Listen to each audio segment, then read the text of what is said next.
got their first win and hung on in the fourth for the first time this season in primetime. Skip would have been perfect with his prediction if the Giants didn't get a safety, taking down Washington 32-21. Eli Manning had a QBR of 92 last night. Ruben Randall and ODB both had a touchdown. So the win puts the Giants a game and a half behind the first-place Cowboys in the NFC East. Herm is still here with us. After seeing last night's matchup, how big of a threat are the Giants in the NFC East?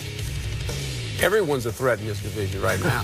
When you look at it, what has happened. You think about the Dallas Cowboys. When you lose Tony Romo, 34 touchdowns. When you lose Dez, as well as Murray goes to Philadelphia, that's 29 touchdowns. So the Dallas Cowboys, the way they play now, is dramatically going to change. It's going to change with their offensive line. That's the strength of that offense. Their defense is playing fairly well. They haven't played a whole bunch of high-powered offenses yet, but they're going to have to live that way. When you think about Washington, they got out of their game plan last night, and it was the Giants that got them out of their game plan by going up, not allowing them to run the ball, about 37 attempts, clock management, quarterback doesn't turn it over. When he starts throwing it 30, 40 times, he's going to turn it over. Their defense can hang in there. When you think about the Philadelphia Eagles, we don't know who they are right now. This is going to be a big test for the Eagles, in my opinion, how they go in this game. And then you think about the Giants, they're, what, 5 plays away maybe from being undefeated. Yeah. So I think this division, like last year when you watched it unfold, the Giants started off bad last year. But December, to me, is going to determine who's going to win this division. The Giants went 3-1. The Eagles went 1-3. The Cowboys went 4-0. And Washington went through what they went through with the quarterback and all that. They went 1-3. So I think we're not going to know anything. We can talk about we think we know who's going to win this division. We have no idea. Okay. In December, we will find out. Okay, just go on your gut right now. If you had to pick somebody now, and I know it's early and you reserve the right to change, but what is your gut tell? I don't have enough information. I don't have enough information. I really don't. After week 4, I'll have more information. When I see this, when I see the first 4 games of the season get played, then you have a better idea who you are. I think Dallas will still be competitive as long as Whedon is not forced to try to win games. See, the problem with Whedon is this. He's got a strong arm and all that good stuff. He can't extend any plays. It has to be drawn up. He's got to throw it. If the guy's open, he'll hit him. If not, he can't extend plays like Tony Romo. Okay, that's the problem with him. And the production. Well, where are you going to get the production from? I mean, you've got Dez Bryant, as I said, and Murray. That's 29 touchdowns. That's no longer in the building right now. So that's the problem. With the Eagles, we don't know who they are right now. We know that this game, and Skip made perfectly clear, this could be the game where Sam Bradford is no longer the starting quarterback. Because if he struggles, if you're Chip, and it's not your offense, guess what? Okay, you can't change players. The only player you can basically change is a quarterback. You might have to change quarterbacks. Gonna be interesting. Big game. Stephen A., what do you think after seeing last night? Well, listen, I mean, after seeing last night, obviously you have to throw the Giants up into the equation. But the reality is that Coach is absolutely right. You don't know what the hell is going on in the NFC East. The only reason Skip is resolute about his Cowboys is because he believes in them so much, because he loves them even that much more.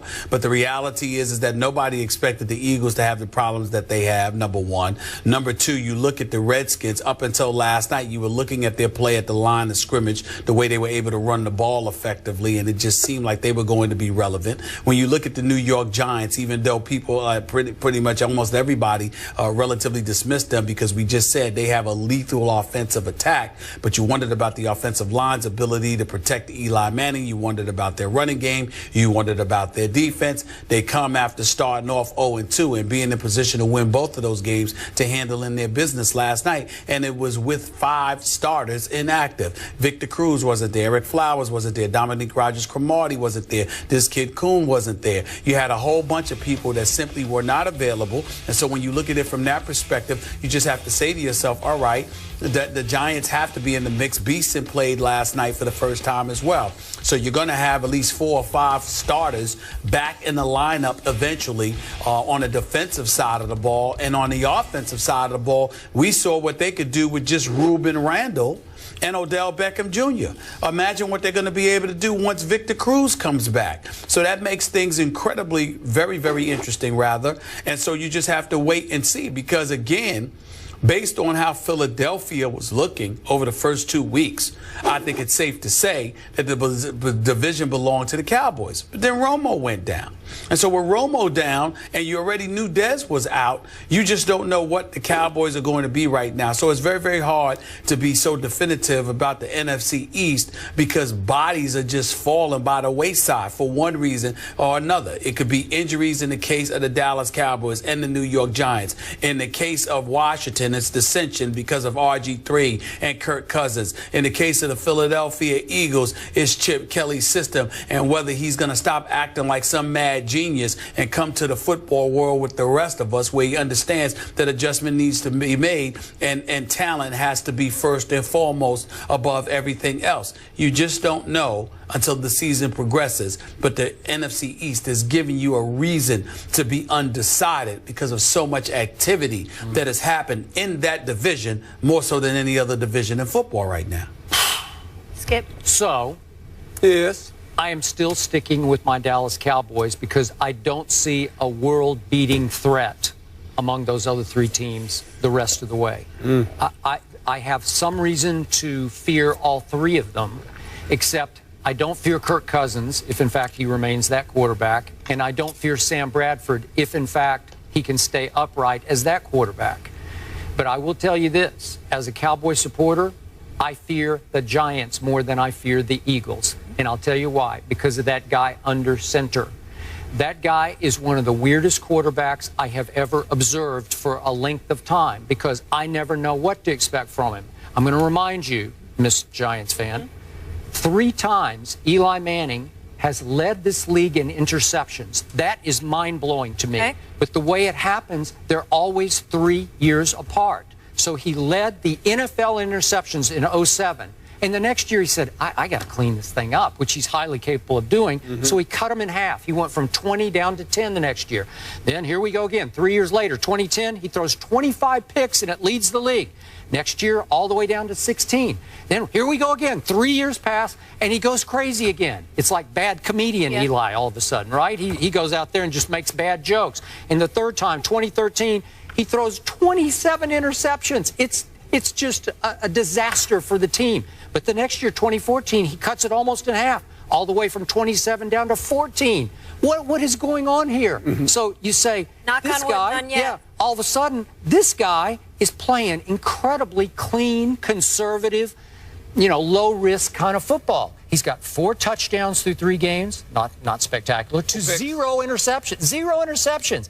He's completing 65% of his passes. A lot of them are little dinks and dunks, but every once in a while, he can go down the field when you least expect it. Hit 9 of them last night at 20 or more yards. I know, like every once in a while, but for the most part, it's just bing, bing, bing, bing. Like I'll make this little pass. I'll throw it to the 2 tight ends occasionally, and that guy scares me to death as a Cowboy because he can do things. If he hadn't made one mental blunder on 3rd down on opening night when he threw it out of the end zone, and the coaches were somewhat complicit there also, but still, that cost them a game they should have won about 12 ways. Am I right about that? That's right. And we all agree they should have won. They should be 3-0. So, okay, I fear them because they're pretty good. They're pretty good on defense. I said after opening night, I told both of you, I said, hey, your Giants played pretty good defense against Romo until it was time, and then Romo just blew up and down the field. But in the end, they're going to be pretty good. If Dallas gets healthy and gets some people back on time, remember Greg Hardy's coming back, your guy Randy Gregory is coming back, Rolando McClain. If you get the reinforcements on defense and it continues to get a little better and a little better, I think they can hang in long enough to outlast these other teams. Well, you make a great point, and what's going to happen for all these teams, because really the best quarterback right now with Romo being down is Eli Manning. Oh, sure. And so now you're like going to far and away. You're going to have to play defense. Yeah. They actually have the best offense. They do. When you think about the guys that are coming, Cruz gets healthy. And ODB have played 1 game together. I understand that. I said, but now, and they've got a nice tight end package. They do. They used the tight ends last night, so the offensive line is playing pretty well. He's not under duress a whole lot, and when he is, he's throwing the ball away. So really, you look at these teams. He's the best quarterback in the division. Yep.